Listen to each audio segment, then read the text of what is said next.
Hello and welcome to everyone who is joining us. We're so glad that you're able to join us today for Poetry by the Sea. We will get started in just a little bit, but in the meantime, here's some information about the amazing poets you're going to be hearing today. In addition, you'll be hearing open mic poets. Oh, I guess I'm in. Yes, you are.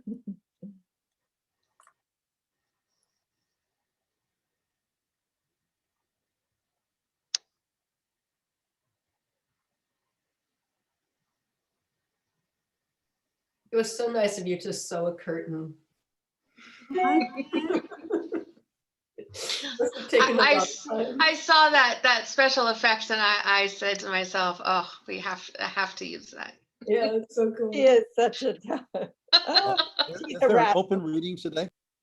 Yes, there's an open mic after the two featured poets. We will also have a time after the poets to have a talk back time, so you'll be able to ask them any questions you might have. And then we will open up for original poems. We just request that they are not epic poems, right, Anne? Yes. Okay.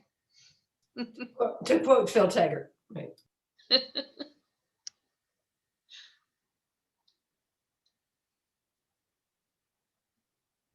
I just love those curtains. They just crack me up. Those are great. I know. Hi, Jerry Vargas. Hello, how are you? Good to see you. This beautiful day. Yes. That's a great little picture of you all eating at a restaurant. Ah, I dare say I hardly remember doing that. right?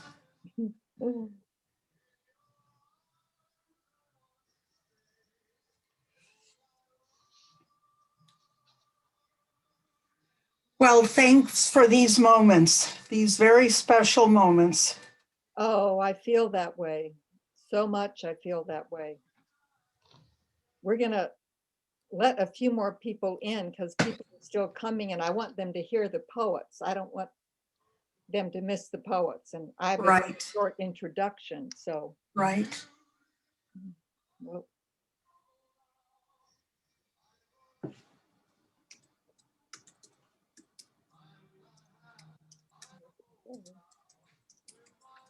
muting our attendees with love. Thank you, Samantha. We're so glad you're all joining us. And yes, you are being muted with a lot of love. We will get started in just a moment. We just want to make sure we have enough time for people to log on. And then we will hear from our two amazing poets. We'll have a time to ask them any questions that you might have, a little bit of a talk back, and then an open mic time for you to share your own original poems.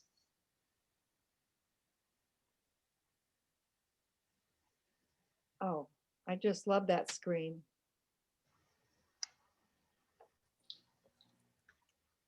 I don't have the time, Erin.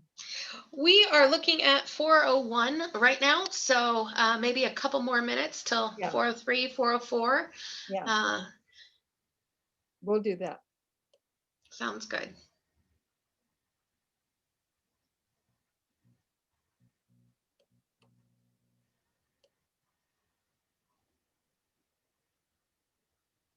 Mhm.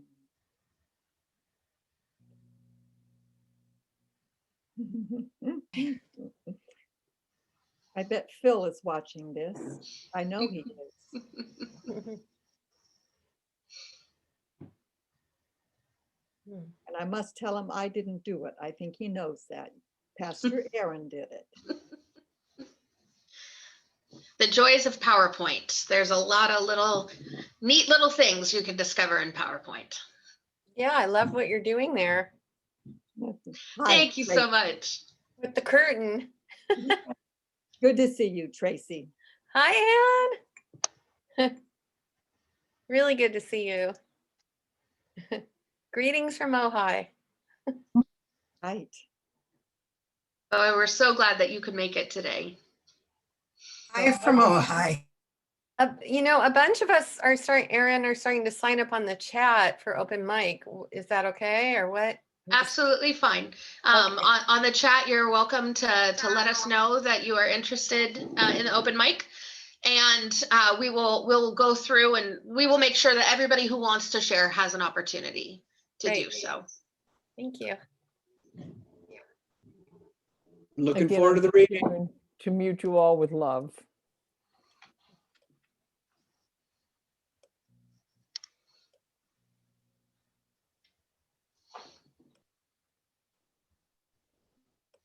So it is 4:03 and I'm going to close the share screen right now and we wait for about another minute or so before we get started. And this will just allow us to make sure we're inviting everybody who is in the waiting room into the main room. But welcome to everyone. We're so glad that you are joining us today. And I will be taking a list of if you are interested in sharing your poem at the end of our time together. So you are welcome to put that in chat, and I will at that time I'll invite one at a time to share your poems with everyone. That would be fun to have them all share at once. Why can't I hear? That would be a whole different kind of experience. And they can also raise their hand. They don't have to sign in. They can raise their hand, yeah. Or however you do that on Zoom. Okay, I'll start greeting people now.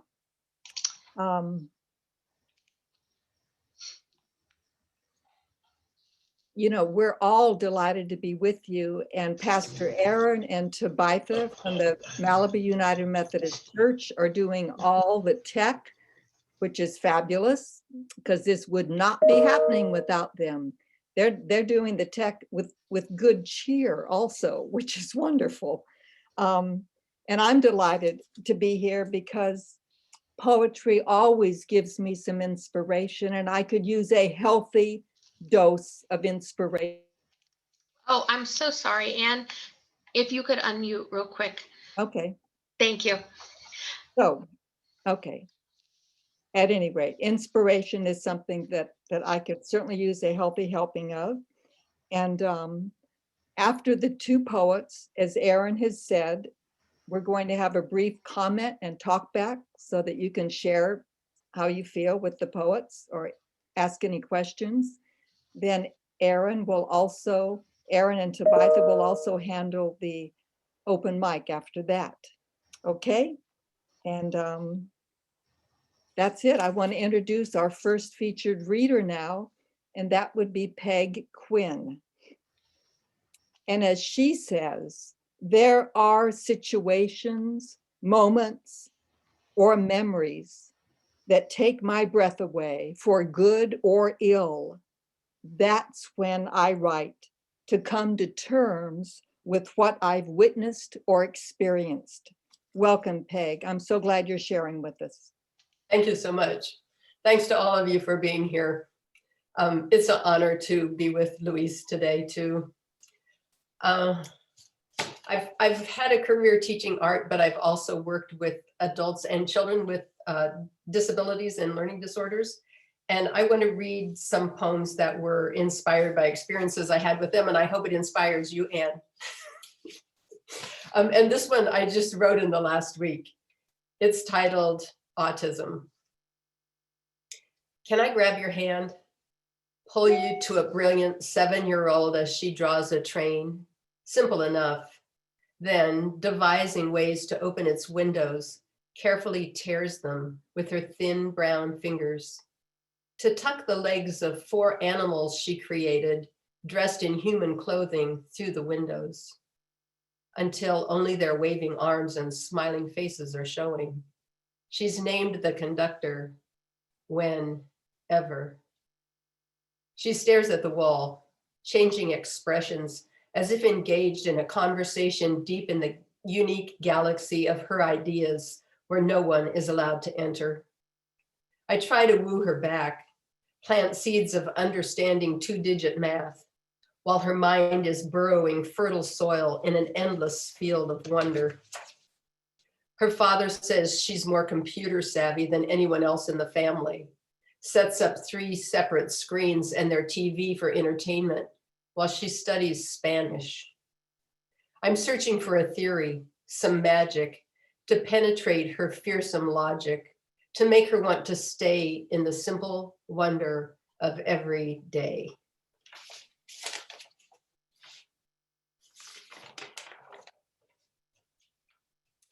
I also worked at a gallery in Santa Barbara for adults with disabilities. And I was taken on a tour before I was hired, and I saw this on my tour. The gallery is Slingshot, and the title of the poem is Slingshot. At the studio for disabled artists, the director lifts a plastic curtain on drying hand-built ceramics, where a monkey rests, lips puckered, clay wings etched with feathers. He's wearing a tiny top hat and suspenders. In a glance, all rules and theories crash, useless, outdated, bowing to the artist's pure intent and the sacredness of a moist gray monkey ready to fly and tip his hat with every kiss.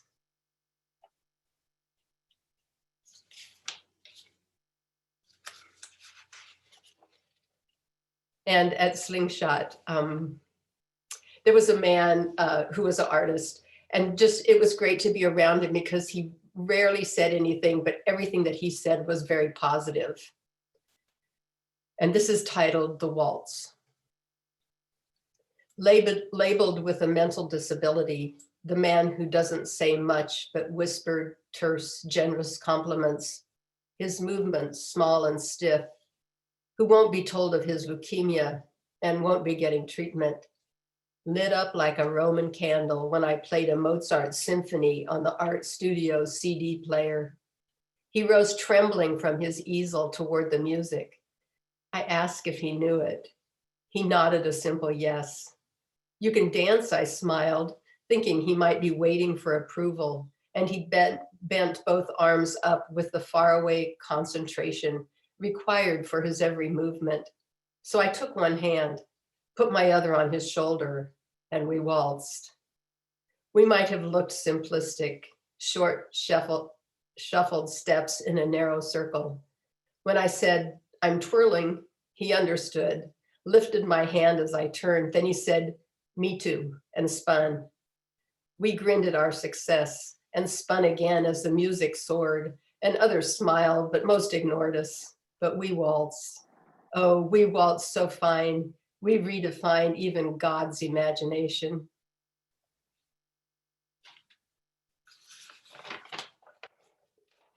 And I had a younger brother with Down syndrome who was probably my greatest teacher. And he passed away when he was 13 and I was 19, and it was really hard for me to come to terms with his death. And this is from my book, Motherlode, which was just published by Gunpowder Press, and it's titled Sunday at the Supermarket for Kenny. A casual glance at blue sky out the plate glass window, and without warning, your death surrounds me. 2 weeks after you died, Dad said, it's time things got back to normal. 50 years later, I'm shoved out of time, trying not to cry on a sunny day at the supermarket, pleading with death to grant you a pardon, begging it never happened, that you didn't fade daily in indifferent cotton, tiny blinking lights counting down your departure. And if my plea is honored, we'll drive down gravel roads to the ice cream stand, wedged on the edge of a dairy farm, me vanilla bean, you chocolate. We'll trade for a taste, and when your scoop plops from its cone into my lap, we'll live forever in that laugh.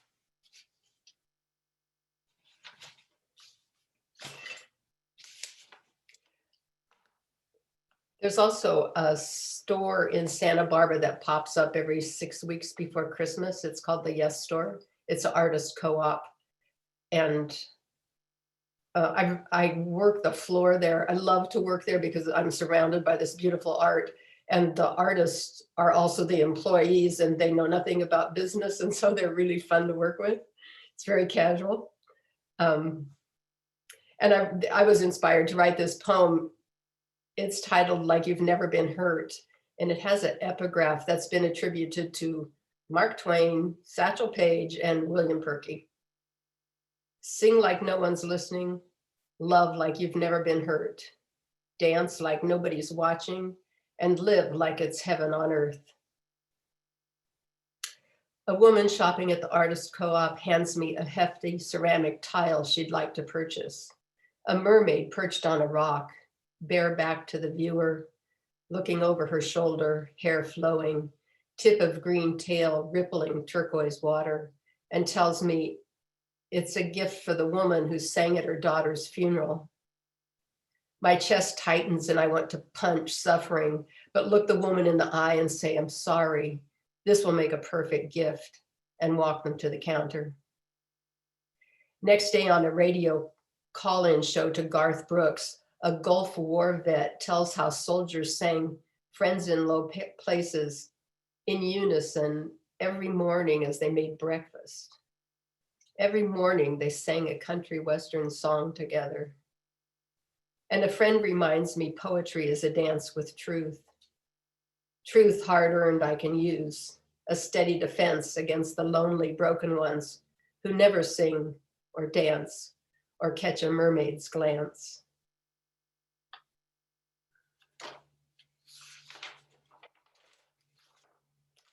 I took a beekeeping class, and I sat next to a man who was very funny. And as the class went on, it took like 6 weeks or so. He would walk me to my car, always telling jokes. And I realized that he had one card to play, and it was humor. And he inspired this poem. It's titled, Getting to Know You. Tell another joke. Keep talking. You'll be the last to know I've launched a little survey on the content of your soul. Remain distracted as I ask a few more casual questions, which, given your protracted answers, move us closer to my goal. So tell another joke. I'm busy taking notes on how your eyes well, then dart when we stumble on a tender spot. No need to hurry. A search for buried treasure is an art. While you, like a careless keeper of carrier pigeons, who, having left the cage door open, finds himself alarmed, unsure if the message sent will return unharmed.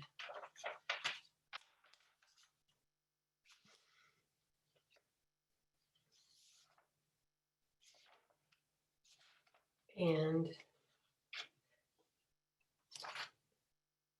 when I was young, I swear I'd never write poetry about aging. And when I aged, that went away. This is titled Barroom Brawl.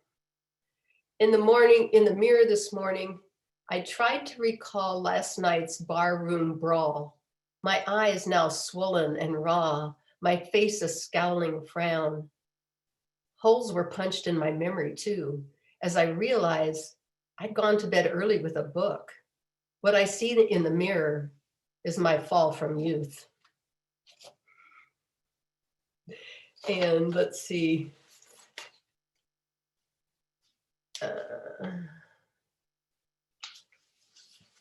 I want to read from my book, Late Night on the Dance Floor.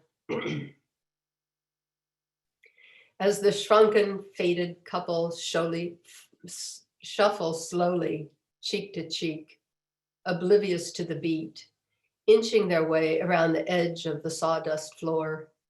Their history is written in the imagination of a smiling crowd. Romance waltzing thick as blue barroom smoke. They don't notice the band packing up, just snuggle closer, dancing forever in the kingdom of together.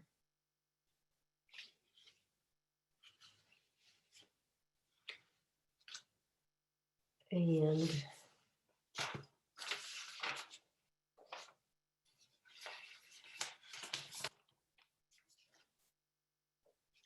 here's a poem that reminds me of what nature can teach us. It's titled Ritual at the Bird Feeder. Tiny yellow birds line up on one stark branch before descending around the bird feeder. They gather like buddies at a bar after work, reminiscing, telling jokes, pecking over news and weather, their simple living, a daily pleasure. And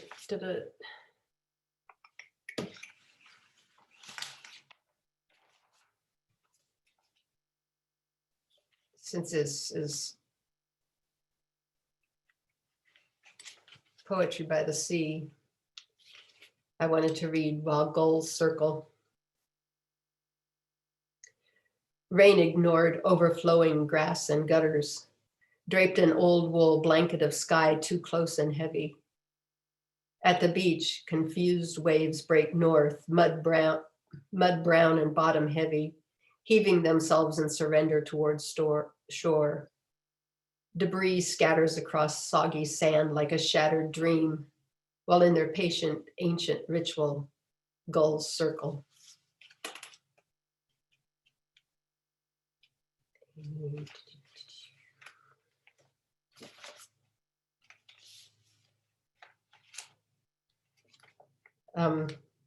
So I grew up in rural Nebraska, and my book has a couple poems about pigs. And I want to read one that's titled A Pale Pink Death. I was 4 years old, dawdling around the back of the pasture, then stepped into a scene of butchery. A hog was hanging upside down from the branch of a tree, dainty pointed hooves crossed like a ballet dancer's, then bound, body stretched and sagging. I stood watching. My first impression was the incongruity between its exquisitely looming pale pink death and my handsome grandfather and my handsome uncle, lean and sunbaked, standing nearby in belted jeans, telling stories and laughing, sometimes glancing at the heavy body, then glancing at me, said they were draining blood, then went back to chatting. I liked bacon and knew where it came from. Never thought about how the throat was sliced, gaping open, blood gushing out like a faucet, pooling in a perfect circle.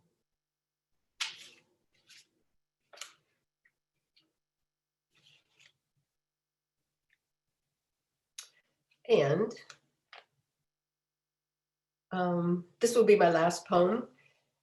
It's titled Redemption, and I read it last Sunday, but it was inspired by Malibu, and so I feel like I can read it again. Redemption. Though another refugee boat is overturning, Aleppo burning, planet warming, future blurring, I'm driving the smooth Malibu curve as a deep orange resting sun dazzles cloudy puffs into peach and pink.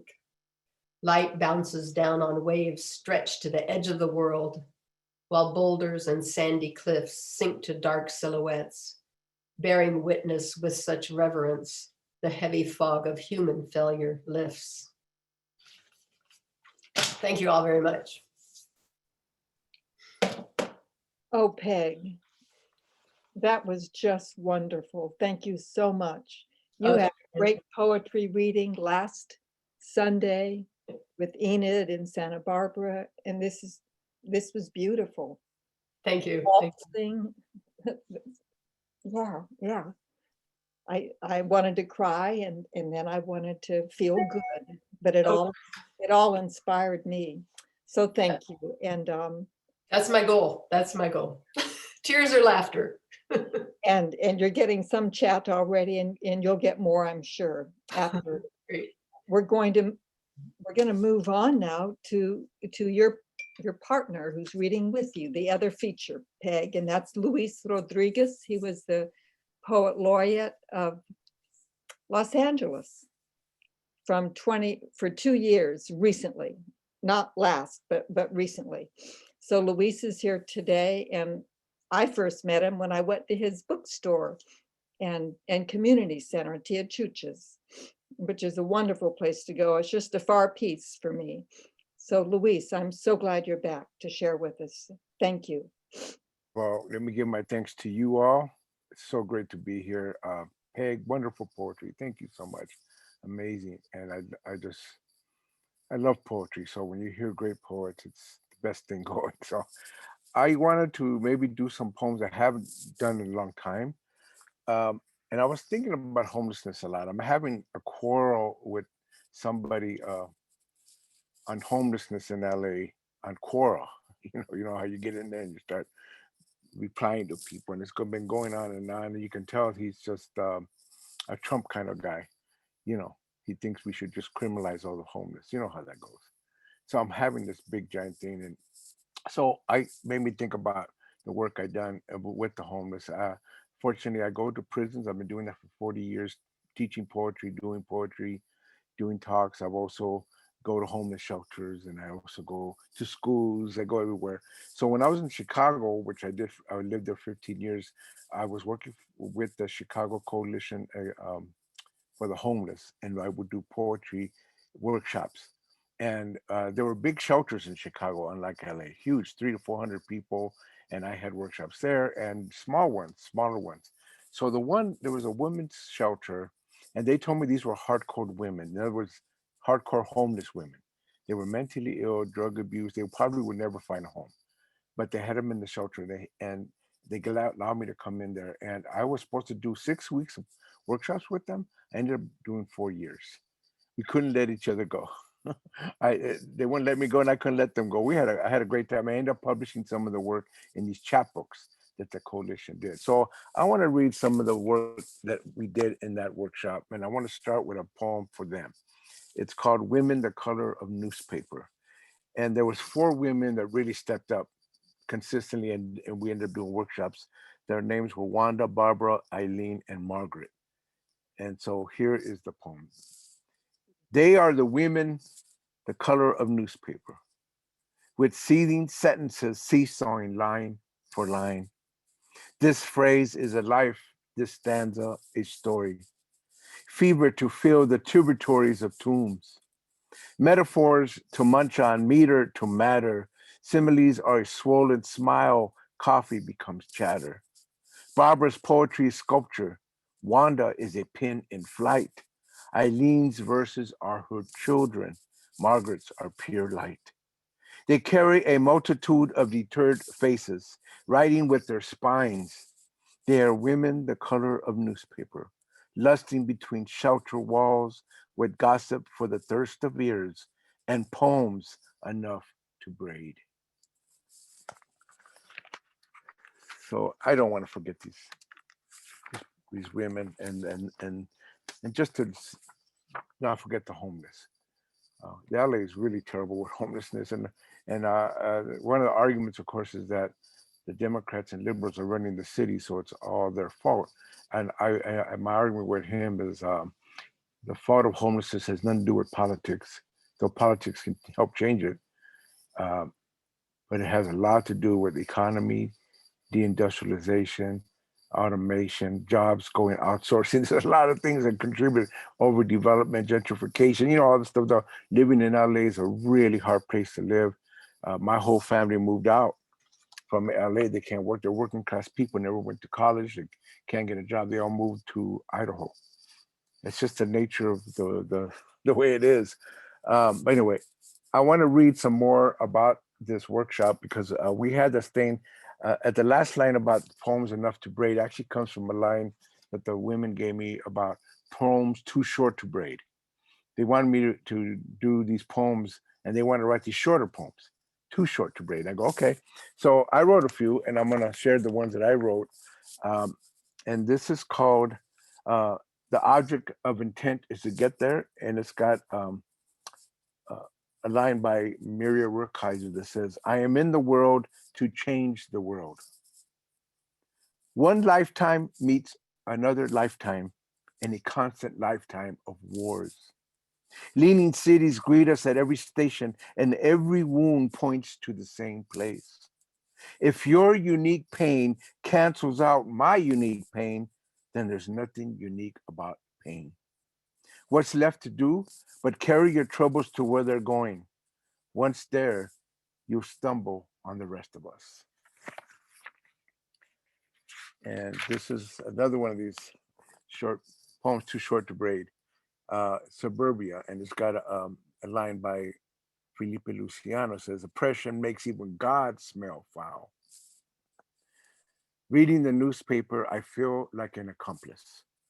A voyeur is also guilty of something. So the murders, the corruptions, and calculated larcenies against the spirit dwell in me too.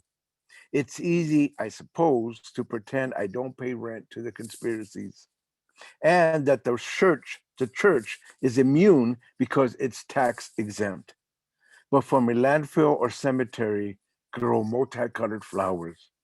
Who can say then from what polluted soils my blossoms will spring? And maybe one more, I don't know, maybe on a funny side, who knows? This is called A Father's Lesson.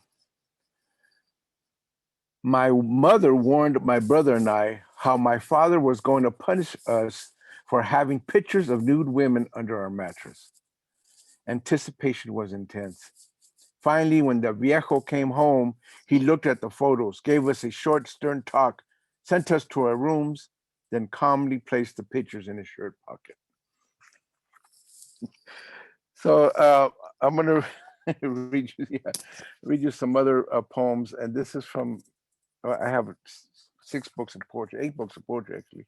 This is from the latest one, Borrowed Bones, and I'm going to start with a poem to my mother. That was about my dad, but my mother was a Tarahumara native from Chihuahua, Mexico. As you know, they're very famous for being great runners. When they put them on marathons, they beat everybody. The only ones that they can't seem to beat is the Kenyans, which I guess are actually the best runners in the world. But Tarahumaras are out there, and I went to Tarahumara land because of my mother's constantly telling us we're Tarahumaras, and I went there, and I have got to know them, got to meet them. And the interesting thing about it is they looked at me, and they said, "You look Mexican to us," you know, because they don't come to those Mexicans. They come to those Tarahumaras, and I go, oh, "Yeah, but my mother and my family on her side are Tarahumaras." Okay, so they opened their doors. They were beautiful. And the one thing about them is they're very healthy when they're in traditional lands, believe it or not. They only have the 3 citrus, corn, squash, and beans. They only eat meat in the wintertime. They have deer, a rabbit, things like that.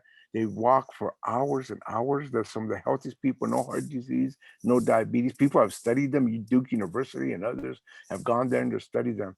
But here's what's sad. When they leave the traditional lands, they go to the cities, Mexico, also to the US, they become very sick. The food, the environment is deadly. And my mother was one of those. She was obese. In her 20s, she had me in her 20s, and she had no teeth. They were all rotted. They had rotted away. She had thyroid problems. She had diabetes. She was in her 20s. She'd been that way all her life until she passed. And one of the things she had is this poem I'm going to read. One of the first places we moved to, when we moved from Mexico, I was 2 years old. It was Watts, and I love Watts. Watts is one of my favorite communities. When I was poet laureate, I was able to go to the library there, talk to kids in schools there. I even got a chance to go to my old elementary school. I was there from age 2 to 8 years old. And they even had the classroom that I used to stay in. My first grade classroom was still there. And it was great to be there. The school has changed. It's now, it was all Black when I was there. Now it's mostly Mexican and Central American. There's still a very strong Black community, but the vast majority Mexican Central Americans. But Watts was important for my growth. And one of the things is this poem is the earliest image I have of my mother. And so I'm going to read it, and it's called Heavy Blue Veins, Watts, 1959. Heavy blue veins streak across my mother's legs, some of them bunched up into dark lumps at her ankles. Mama periodically bleeds them to relieve the pain. She carefully cuts the engorged veins with a razor and drains them into a porcelain-like metal pail called a tina. I'm small, and all I remember are dreams of blood. Me drowning in a red sea, blood on sheets on the wall, splashing against the white pail and streams out of my mother's ankle. But they aren't dreams. It is mama bleeding into day, into night, bleeding a birth of memory, my mother, my blood by the side of the bed, me on the covers, and her slicing into a black vein and filling the pail into some dark, forbidding red nightmare, which never stops coming, never stops pouring this memory of mama and blood and Watts.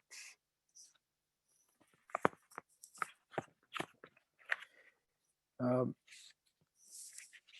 I've read this a lot, but I'm going to read it again here. I've done a lot of readings, and that other poem I read a lot, but I don't mind reading it again. But this one is another one of my favorites. I'm going to read it here.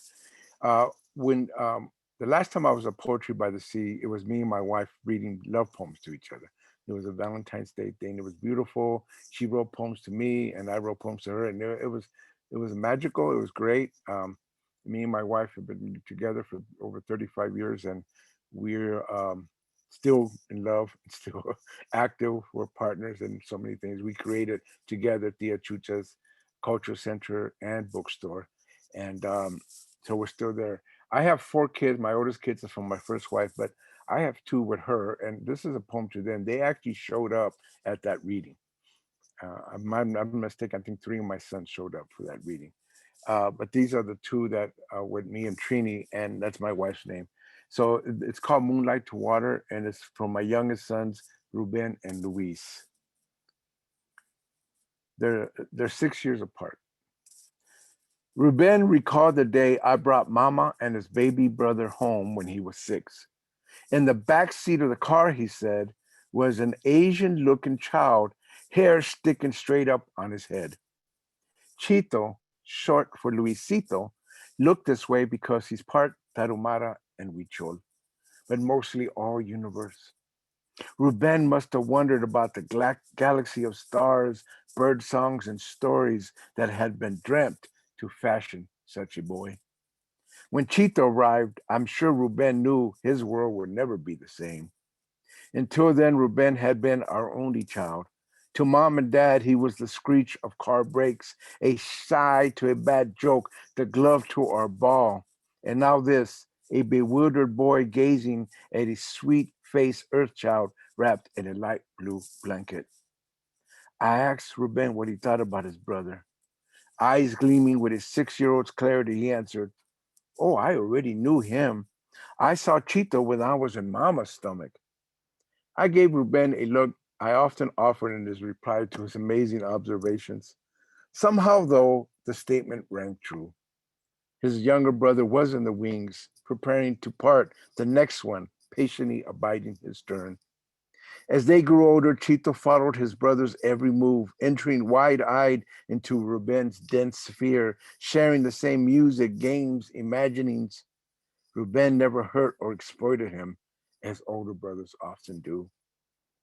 The boys connected from the start, brothers since the womb, like hummingbird to flower, like breath to poems, like moonlight to water.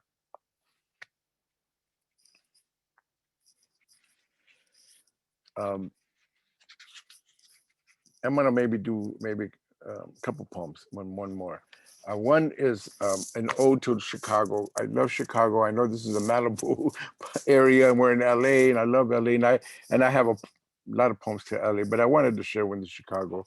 I have 4 with my 4 kids. I have 5 grandkids and 5 great grandkids, and almost all of them are in the Chicago area. My daughter's still living there, so Chicago's my second home. And so I was commissioned by the Jane Addams Hull House Museum to do a poem to Chicago when I was there. And this is the poem. And if you know anything about Chicago, you don't have to. I think you'll get a picture. It's called A Hungry Song in the Shadows. When I think about Chicago's first settlers, migrants, job seekers, who sought haven or the hope of one, I think about a place fierce with wails, noises in all decibels, tongues from all reaches, and how this is not just a city, but a dream state of brick and chain link fences, where poetry clatters along with the L train on iron rails, where temples hold every belief and street corners every color, a city that nourishes all palates, holds all thoughts, and still contains the seed of this vital idea. In accord with nature, all is possible. This is a city that's steam built, that muscle and sweat solidified into a church of organized labor, where a swampy field, onion field, in a few generations could become home to the brightest and most jagged skyline, where fossil fuels are holy water and smokestacks and silos remain as soot-stained monuments to industry, from horse-drawn plows to the foulest stockyards, the war of combustion engines, the clang of metal-tipped tools, and smoke-curling big rigs streaming along cluttered expressways and upturned streets. I came to the city on my knees, laden with heartaches, bitter in the shadows, seeking 1,000 voices that speak in one voice, where steel no longer reigns, but where open mics and poetry slams keep the steel in our verses, lamenting a life of work in a time of no work, and where the inventive and inspiring could finally burst through the cement viaducts and snowy terrains. Now we are artists or we die. From the fractured neighborhoods where bootblacks and noose hawking boys once held sway, to this daunting gentrified metropolis of ghosts, toxic waste, and countless poor ripped from their housing projects, three flat gravestones or trash-lined bungalows, yet nothing can truly uproot it. The energy for what Chicago can become is buried inside people and callings, in passions and technologies, but only if this manufactured garden aligns with real nature, no longer limited, finite, fixed on scarcity, but abundant, cooperative, regenerative. Like a song across the lakeshore, blooming with lights, music, dance, banners, and words into a cornucopia of potentials, possibilities, even the impossibilities. It's an imagination for the intrinsic beauty and bounty and all things. Chicago, clean, just, free, is the city we wept and bled to see. So I wanted to end, thank you, I end with this one poem. Again, I mentioned that I teach in prisons, and unfortunately with the pandemic, none of us are allowed to do in-person instruction. I'm still doing lesson plans for the guys that were in my classes. I've been doing them for a year now since the pandemic closed everything down. I don't know what their status is. The prison is very bad. As you know, the California prison system has been really bad with these COVID cases, and many people have died. I think close to 70 people have died in the prisons. It's really bad situation, but I still remember these men and women because I went to the women's prison as well. And this is a poem for them. It's called Make a Poem Cry, and it's based on this line from one of the poets that was in my class. It goes like this. I can't see him coming from my eye, so I had to make this poem cry. Jimmy McMillan, an incarcerated poet in California's prison system. You can change the body, the face, the eyes, the way hands move coarsely over cement or deftly on tattooed skin with needle. You can cage the withered membrane, the withered dream, the way razor wires, shouts, yells, and batons can wither spirit. But how can you imprison a poem? How can a melody be locked up, locked down? Yes, even caged birds sing, even grass sprouts through asphalt, even a flower blooms in a desert. And the gardens of trauma we call the incarcerated can also spring with the vitality of a deep thought and emotion buried beneath the facades, deepest rage, deepest grief, the grief beneath all rages. The blood of such poems, songs, emotions, thoughts, dances are what flow in all art, stages, films, books. The keys to liberation are in the heart, in the mind, behind the cranial sky. The imagination is boundless, the inexhaustible in any imprisoned system. And remember, we are all in some kind of prison. If only the contrived freedoms society professes can flow from such water. Thank you all very much. Thank you. What an honor it is to be here. Luis, you and Peg, I want people to know that this is being recorded because I want to listen to the whole thing again. Because I can't have you back tomorrow doing new poems. So I'm just going to have to listen to this again. They were wonderful, Peg and Luis. I can't thank you enough for sharing all the heartache and all the inspiration. Yeah, yeah. So Aaron is going to take over. We have talk back now. I'm sure people have comments. So raise your hand or let Erin know and unmute yourself if you want to comment or ask a question. Okay? We would just like to invite you to unmute, or you can add something in the chat box and we will be able to share that as well. Joanna says, Louise, thank you for your poems, your work in the prison communities, and for speaking up for those without homes. Yeah. Eileen says, thank you so much to Peg and Louise, so inspiring. Love this event. There's a question from Donna. Louise, where is your bookstore? Oh, it's in somewhere. I'll put this in the website or our website. You can also order books from there. There's links for that, but I'll put my website in there in the chat. Perfect. Thank you so much. And I will add that Tia Chuch's is a wonderful place to go and participate in their cultural ongoing events that they have. It's been a while since I've been there, but you were having them almost nightly, Luis. I guess not Yeah, now with the we pandemic. had like 200 events a year, but now it's all virtual. But I will tell you one thing: we're moving to a space that's 3 times bigger than what we are now. So when everything's safe, we're going to open in a new place. It's still in that shopping center? No, we're in another shopping center. We're in another strip mall. Okay. But I just want you all to know it's well worth going.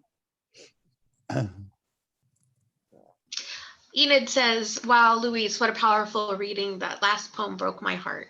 I've been thinking so much about the people trapped in prisons, getting sick with COVID, a horrible thing. And Phil also says, thank you.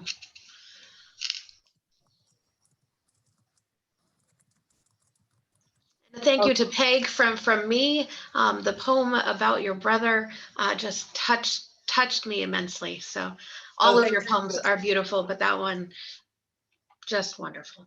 And Dirk Knott is raising his hand, Erin. Oh, yeah. Hey, I just want to say hello, Luis. How are you? Okay. We know each other. And so I'm just knocked out by the reading and the wisdom of Peg. Your poetry knocked me out, and the soul from you, Luis. So thanks a lot. It was just great. I'm flying along. Thank you, Doug. Thanks for being here. So I am taking off the spotlights. If you wish, you can go to the view button on the top right of your screen and you can click on either speaker view or gallery view. With gallery view, we're able to see more people on one screen. So I apologize for missing any hands raised, but it's easier for me to see you now. Now we're going to start the open mic. Yes, and I have a list of folks who would love to share. So first up, I'm going to invite S. Pearl to share, and after S. Pearl, Tracy Katz. You need to unmute. I am unmuted. You are. So good to see you. Oh, okay. I also had a comment for Peg. I just wondered if you had considered compiling the poems. We can't hear you very well, S. Pearl. Oh, hold on. Go to someone else while I try to fix this, please. Go to someone else while I try to fix this. Gotcha. We will do so. We'll come right back to you. All right. Tracy, would you like to unmute and share with us? Not easy to go first. Hi, everyone. That was so beautiful. Thank you so much to both the poets, and I'm so touched and blown away. And thank you, Erin, Ann, and everyone who's involved in this. It's such a great thing. So this poem was taken, we lost a dear poet, Joan Stern, a few months back, and she wrote a beautiful poem about Coney Island. And so we used it in our group, and the prompt was a place that held special magic for you as a child, such as Coney Island did for her. So this is my piece. It's called Black Box. Dad's weekend, new life, families reconfigured, snow globe shaken, unsettled. Descending down from light to basement space off of Santa Monica Boulevard, my 8-year-old body drops into cozy, musty green velveteen chair. Cross-legged, and captivated. Lingering sense of Max Factor, lighting gels, and costumes envelop. Deja vu opens its lens, synapses soften.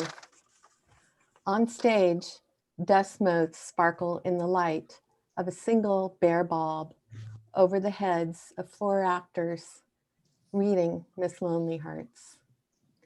Dad, a sentry, guiding the words of Nathaniel West.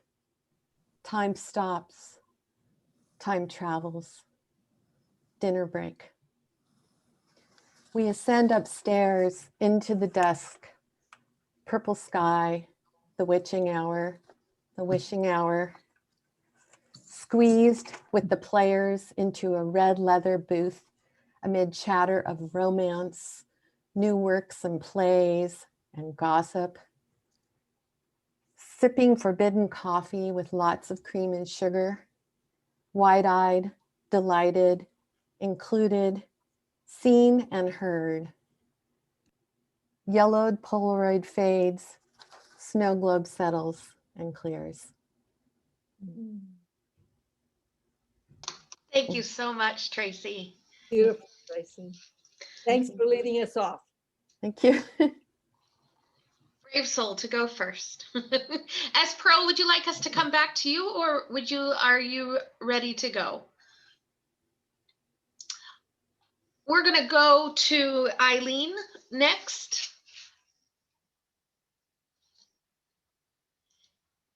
And I don't see Eileen Fiore on her screen, so we will go back to Eileen as well. How about Doug Knott? Are you here with us? Yes, I am. And Wonderful. again, what a great reading, and thanks, Luis and Peg. I'll just read a short poem that somehow I got into the larger world when I heard the poetry tonight. And so this is, I wouldn't call it political, but you'll see, whatever. It's called The Laughing Wall. In Jerusalem, the Wailing Wall is large, strong, and very tall. It's popular with weeping crowds and package tours. But down the road a bit is another wall, far older, overgrown, and rather small. It's called the Laughing Wall. There, every day, the best comedians of the human race go out face to face with Goliath. The stones absorb their punchlines and grow warm in the sunset of the world. The package tours and weeping crowds ignore this little wall, which, after all, is old, overgrown, and rather small. Oh, thanks. Sounds as if you were there. Yeah. Mm. Mm. Thank you so much, Doug. How about Anita? Anita McLaughlin. Hi. This is called Foucault's Pendulum. I read Pride and Prejudice. I read Pride and Prejudice. Handle the book until the paper oxidizes. Burns a map of scars on my old auntie hands. I believe I am returned to the time when I rode my bike to the corner store, bought bread for my mom, the time when chimes rebelled, rang for the previous hour or the next, hands stopped at 6:10, pendulum's agreement with gravity, no longer magic of swing against arc. Well done. Thank you, Anita. S. Pearl. Okay, I'm going to try it again. This is a short poem called Contact, and it was inspired by a poem by Ruth Foreman in her book. We can't hear you. It rings me sometimes. Means no message. I'm sorry. I'm sorry to interrupt, but we can't hear you. So we're going to try one thing, S. Pearl. We're going to mute everybody except for you, and that might help. sometimes the background noise just pulls the microphone away. So Anne and I and everybody will mute and go ahead and give it a try and just talk really loud. Okay, testing, testing one. Is that better? No, people are still saying no. I'm close and everything is at maximum. So, check one. She rings me sometimes, brings no message. I say, I know it's you. Be waiting for her to call my name when I should be calling hers. Only light years breathing on the line, the unfinished dripping in my ear.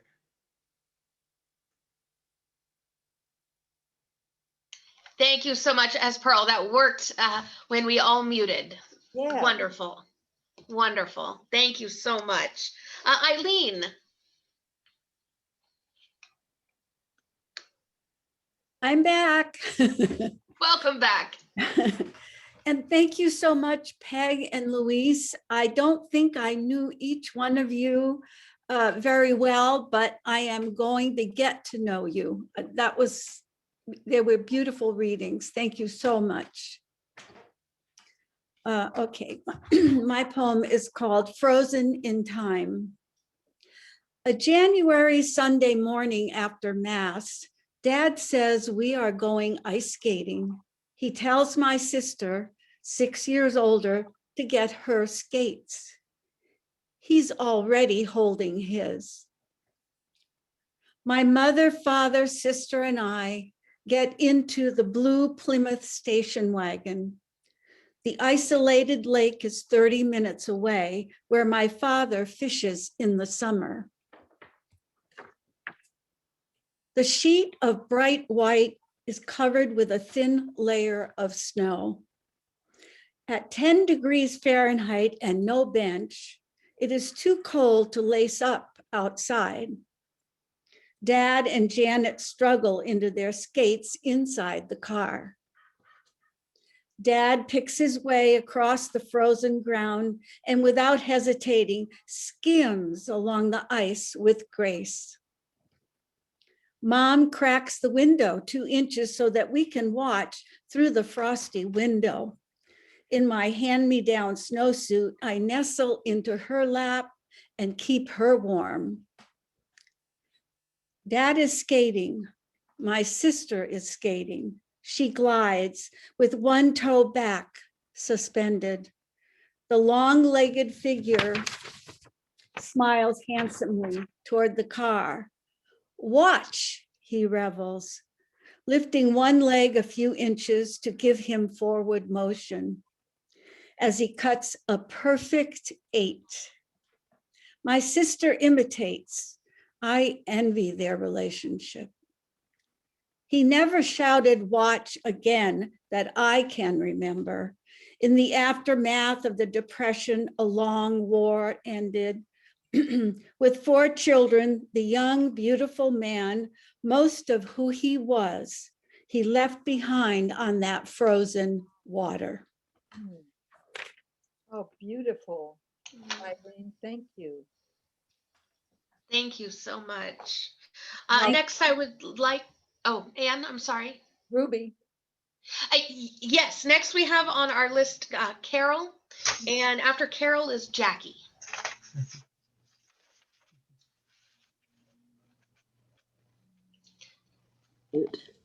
Okay. You mean me, right? Carol Smith, yes. Oh, yeah, yeah, okay. I wrote a poem today, and I apologize, it's not very polished. And it's actually about this sweater that I have on today. Sort of. I put on her sweater this afternoon, and in an instant, the day became magical. We were together again in your old house, and you were wearing that sweater yourself and smiling your beautiful, kind-eyed smile, and you were laughing at something I had said, and I saw all your things around you in that small nook of a house, with all your books piled around, and the fire, and the huge fir tree outside the window, and the clear, rattling creek nearby, and the haze of cottonwoods, and the huge humped shoulders of mountains close on each side. I'd like to think that we'll talk a while, or maybe step out into that blue-green shelter between the mountains. Your house will be waiting just as it was until we're both spirits who will come with the wind of memory. Lovely images. Thank you very much. Up next, we have Jackie, and after Jackie, Ruby. Okay.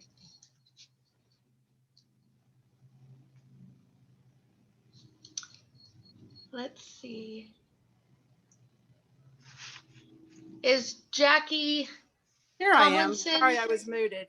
There you are. Welcome. Sorry about coming in and out. I had shoulder surgery and it's hard to hold this thing up. So, also, if I can real quick on my notes, I put down our Forever Home 02@AOL.com and the tax ID number. And the reason I did that is that I represent a rescue called Forever Home. And Lewis mentioned Chihuahua. And we have a little gentleman right here with me now from Chihuahua who is also a very fast runner and was much more so before he had a complete, basically a heart attack a couple of weeks ago. And so we are struggling and fighting to put together the money for open heart surgery for him. So if anybody sees that note and feels compelled, please, anything will help. Thank you. So I have a poem, and I got to tell y'all how this poem came about. Our fearless leader, I guess, Dr. Ann Buxey, I had sent her a little snippet that I thought was fascinating, that someone a lot of us in Malibu know, because he was a music teacher for many years here. And he's very philosophical and very involved in politics and whatnot. And he had sent me what the background of the words hocus pocus was. And I thought it was fascinating. So I asked Ann, with this coming up, if I could share it. And she challenged me. She said, well, you know, that's not really poetry. And this is poetry. Can you put it in the form of poetry? Well, I haven't written poetry in 40 years, although I have shared stuff I've written before at Poetry by the Sea.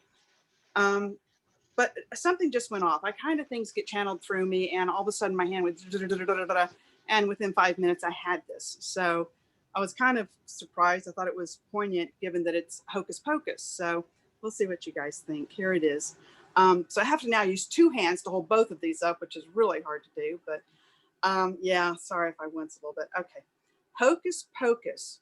Oh, so misled were we all when we thought we knew what we had in our view. Child's games, exaggerations is what we chalked it up to be. Hocus pocus, hocus pocus. Fake news, all agreed. Then our faces, bold did we see, the true propensities could not be ignored. The basis for the offset hocus pocus and blaming false origins came to roost on the heels not expected. In truth, the very saying, hocus pocus, accused to be those Catholics and black magicry, children sacrifice, leeches and bloodletting. What a surprise when the words revealed Latin, hoc est corpus mes. This is my body, said in the first consecration by Jesus Christ himself. That's it. You did it. You did it, Jackie. Thank you Thanks, so Ann. much, Jackie. Thanks, I guys. never knew that's where hocus pocus came from. Me neither. It was such a surprise. Yeah, thank you. Yes, ma'am. Wonderful. Thank you so much, Jackie. Ruby, I'd like to invite you to share, and after Ruby will be Nathan. Okay, can you hear me okay? I've had Yes. some problems with my video. I decided, since it's Black History Month, to celebrate a Black poet, Paul Laurence Dunbar. We wear the mask. We wear the mask that grins and lies. It hides our cheeks and shades our eyes. This debt we pay to human guile. With torn and bleeding hearts, we smile and mouth with myriad subtleties. Why should the world be otherwise in counting all our tears and sighs? Nay, let them only see us while we wear the mask. We smile, but oh great Christ, our cries to thee from tortured souls arise. We sing, But oh, the clay is vile beneath our feet, and long the mile. But let the world dream otherwise. We wear the mask. Thank you. I remember that. Thank you, Ruby. Thank you so much, Ruby. And now, Nathan, I would like to invite you to unmute, and after Nathan, Fernando. Thank you. Can you hear me okay? Yes. Okay. I think the pandemic, since it's kept a lot of us indoors, for me, it's led me to travel back into memory more, and try and infuse poetry more with memory than in current experience. So this is quite a mouthy title, but this is called At My Desk, I Watch an Ant Take an Eternity to cross to the other side of the room and walk up a wall. And I need to pretend it's the universe sending me a signal, that it's time to write about death, love, life, universe. Something about something I don't really understand. So I doodle the church I used to visit with my grandmother and imagine all the pews filling up with verse. My American grandmother who'd fly Texas to England just to watch an 8-year-old me play the video game Street Fighter and laugh at the announcer whether I'd win or lose. KO. Even as I sleep now, she tells me a Christingle is unhygienic, and still she buys me post-service fruit pastels from the local shop. I sit at my desk and chew on my orange pen, knowing its plastic will disintegrate like sweets in my stomach and become my body, obsolete like all bodies. So what I learned is this: an ant probably works quite hard to carry 20 times its body weight back to some dark nest in the ground, crisscrossing a vibrating earth through its sticky feet. And I yearn for something to satiate my spirit.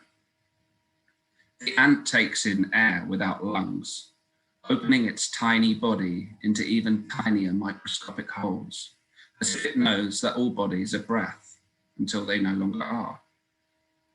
My grandmother reminds me to breathe deep and heavy as I watch the ant climb as high as the room possibly allows, knowing it travels relatively undisturbed through a whole inverted world.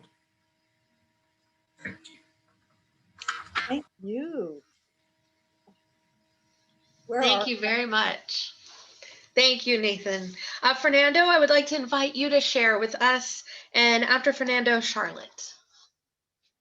So this is a response to an email from Peg written 1/5/18, and it's titled We Shine Brighter Together.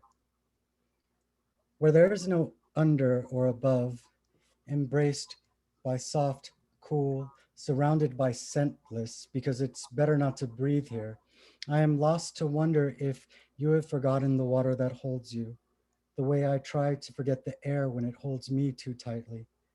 The goldfish stares bug-eyed and unblinking, her fish lips shaped to O's. She must wonder why anyone would want to swim in this place they dream of floating away from, thinks the world outshines her. She cannot see her beauty, cannot see she is gold. Oh, beautiful. Thank you so much, Fernando. Charlotte, I would like to invite you to unmute and share with us. This is called Barriers. I admit no barrier, no bar too strong, no wave too high, no thicket too dense. I bend purpose to no obstacle. I would trample through mustard or wield a machete on the high grasses to reach you if you lay waiting. I would arc lupins and wild lilacs to reach you if you lay waiting. Barriers I seek to surmount. Fence to a raven but a likely promontory to light upon in the chaparral, or escarpment, sheer, rocky, impervious to scale, but a short line on a relief map, or mountain peak, resonant, a harsh climb for a hiker, but home to the hawk, or self-important globe, watery and earthy, sighted from Andromeda, but an indiscernible speck in the Milky Way. Barrier, maze, perspective, pattern, seeming at cross purposes now, you and I, intersecting in unreachable space, distant. I would that you lay waiting. Oh. Thank you so much, Charlotte. Beautiful. Beautiful. Now I would like to invite Bob to share, and after Bob, Donna.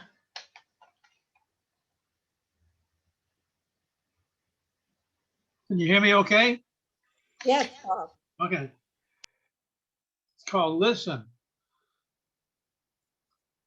Listen to the temple bells ring. Listen to the angels sing. Listen to God's voice again. Listen. That's it. Well, that was pointed. Thank you, Bob. Thank you so much, Bob. And Donna, we'd like to invite Donna for you to unmute. Okay, thank you. This one is called Blessings. I am blessed and thankful for a loving family and dear friends. Blessed to wake up each day. Blessed to see, hear, and speak. Blessed with simple everyday things. Grandma's peach cobbler and creme brulee. Flowers and butterflies laughing and crying. I am blessed to hear a baby cry and then see it suckling its mother's breast, cooing and snuggling in her bosom for comfort and rest. Blessed with the smell of freshly cut grass that makes me think of watermelon for some reason as I bite down on its sugar-sweet meat and the juice drips down my chin. Blessed to sit down on the front porch of my home growing up in Springfield during a thunderstorm that only lasts 15 minutes on a hot summer day. The steam rises from the sidewalk and street, and the smell of everything is fresh and new. The stillness hangs in the air before it began, and the birds chirp again, as they did before they took their shelter from the storm. Blessed to have watched my nieces see the ocean for the first time in awe of its mass, mystery, and beauty. This is beautiful, one said, both with eyes and mouths open wide, wanting to take it all in and home with them if they could. Blessed to love children and have them to love me back, if only for a simple reason I smiled and said hello and gave them a hug.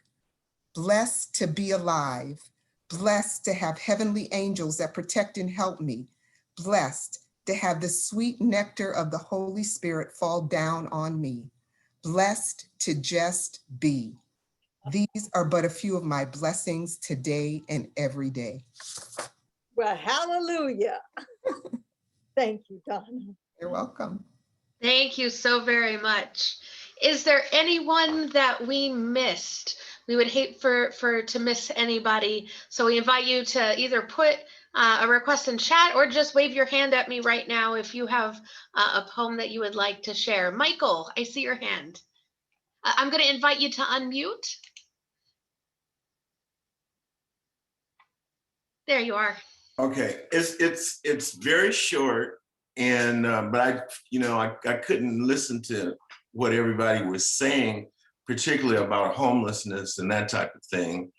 And when you think about hospitality, like my grandmother had 17 children, but her motto was that if there's room in the heart, there's room in the house. And that's what she went by. That's all I got to say. Thank you, Michael. Okay, thank you. Thank you very much, Michael. Is there anyone else who wishes to share today? Well, we want to thank you for coming, and a big thank you to all of our poets and to all of you who shared. I'm going to turn it over to Anne for any closing words for us this evening. Well, I just want to say, to close on, to tag on to what Michael just said, I just pray for room in our heart as we go forth. And May 23rd is the next Poetry by the Sea. If you're interested in that, you'll get noticed if you're on the Tales by the Sea list. So that's it. This has just been magnificent. And the recording is going to be available, Aaron, in about how many days, and tell them how to access it and when it will be up. Yes, so we will have a recording of our time together today. It should be up by Wednesday. And if you go to YouTube and you search for Malibu United Methodist Church, you will be able to find it. We have different folders. We've got some for sermons. We have some for Tales by the Sea. We have some folder for poetry. So it's easy to navigate to find the ones that you are looking for. So we hope that you go to YouTube and look up Malibu United Methodist Church, and you will be able to find our past tales, our past poetry, and our time together this evening. Okay, thank you so much, everybody. It's been just wonderful to hear all you've had to say. I can't thank you enough. So goodbye, everybody. See you next time. Yeah. Thank you so much. Thank you to everyone who is here. Great reading. Thank you. Bye, Bob. Bye.